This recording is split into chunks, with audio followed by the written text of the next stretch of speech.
Bulletin का आगाज करेंगे। आपको बताएं, मुल्क भर के 42 कंटोनमेंट बोर्ड्स में इलेक्शन गैर हतमी गैर सरकारी नताइज आने का सिलसिला जारी है। तहरीक इंसाफ मुल्तान की 10 में से एक नशिस्त भी ना ले सकी। 9 नशिस्तें आजाद उम्मीदवार और एक मुस्लिम लीग नून के हिस्से में आई। पेशावर में तहरीक इंसाफ 5 में से सिर्फ एक नशिस्त हासिल करने में कामयाब हुई। सियालकोट की 5 नशिस्तें, मुस्लिम लीग नून 3 और पीटीआई 2 नशिस्तें ले सकी। जेहलम की दोनों नशिस्तों पर तहरीक इंसाफ कामयाब। कोहाट की 3 नशिस्तों में एक पीटीआई, 2 पर आज़ाद उम्मीदवार कामयाब। हवेलियां की 2 नशिस्तें, एक पीटीआई और दूसरी नून लीग के हिस्से में आई। बनों में एक नशिस्त पर पीटीआई और दूसरी आज़ाद उम्मीदवार के हिस्से में आई। मनोड़ा की दोनों वार्ड्स पर पीपल्स पार्टी के उम्मीदवार कामयाब।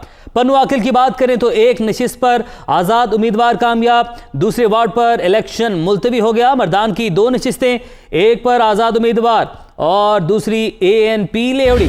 वाकई का रुख करते हैं, जहां पर 10 में से 8 नशिस्तों पर मुस्लिम लीग नून कामयाब। वाकई तहरीक इंसाफ सिर्फ 2 नशिस्तें यहां से हासिल कर सकी।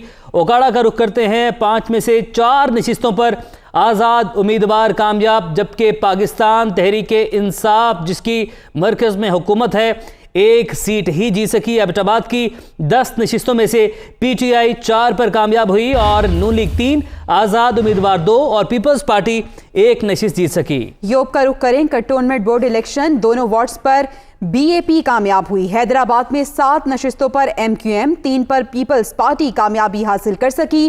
कोयटा में 3 सीटों पर आज़ाद उम्मीदवार कामयाब हुए। 2 पाकिस्तान तहरीक इंसाफ के हिस्से में आई हैं। आपको अपडेट कर रहे हैं, मुल्क भर के 42 कंटोनमेंट बोर्ड्स में इलेक्शन हुआ। गैर हतमी गैर सरकारी नताइज आने का सिलसिला जारी है। तहरीक इंसाफ मुल्तान की 10 में से एक नशिस्त भी हासिल ना कर सकी। 9 नशिस्तें आज़ाद उम्मीदवार और एक मुस्लिम लीग नून के हिस्से में आई। पेशावर की बात करें तो तहरीक इंसाफ 5 में से सिर्फ और सिर्फ एक नशिस्त ही हासिल कर सकी। सियालकोट की 5 नशिस्तें, मुस्लिम लीग नून 3 और पीटीआई 2 नशिस्तें हासिल करने में कामयाब हुई। जेहलम की दोनों नशिस्तों पर तहरीक इंसाफ का कैंडिडेट कामयाब हुआ।